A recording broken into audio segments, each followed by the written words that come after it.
Beyaz bayrak kaldırıldı. Start verildi ve koşu başladı. 7 numaralı Turkish Treasure 2 boy kadar, 3 numaralı La Santa Roja da 3 boy kadar geç başladı koşuya.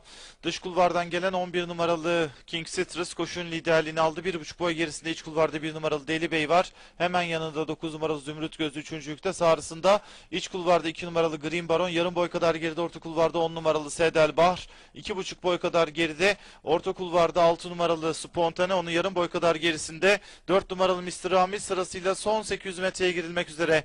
11 numaralı King Citrus liderliğini sürdürüyor. Farkı 4 boya kadar çıkardı. 10 numaralı Sedel Bahri orta kulvarda ikincilikte. Hemen içinde 1 numaralı Deli Bey, 3 boy kadar geride 9 numaralı Zümrüt Göz. Onun 2,5 boy kadar gerisinde orta kulvarda 8 numaralı Golden Knight, yanında 6 numaralı Spontane, sırasıyla viraj dönüyor. Fark 2,5 boy kadar. 11 numaralı King Citrus önde, dış kulvardan gelen 10 numaralı Sedel Bahri, içeriden 2 numaralı Green Baron, orta kulvardan 1 numaralı Deli Bey, daha geriden dış kulvardan 9 numaralı Zümrüt Göz'ün ataklarıyla son 400 metreye girildi. İç kulvardan gelen 2 numaralı Green Baron, orta kulvardaki 10 numaralı 11 numarası King Citrus'ı yakaladı. Şimdi aralarından 8 numaralı Golden Knight'ın da çabaları var. 8 numaralı Golden Knight az farkla liderliği alıyor. Dış kulvardan 5 numaralı Elektra, orta kulvardan La Santa Roya, dış kulvardan da Turkish Treasure'ın atakları var. 5 numaralı Elektra liderliği aldı ve koşuyu 5 numaralı Elektra kazandı.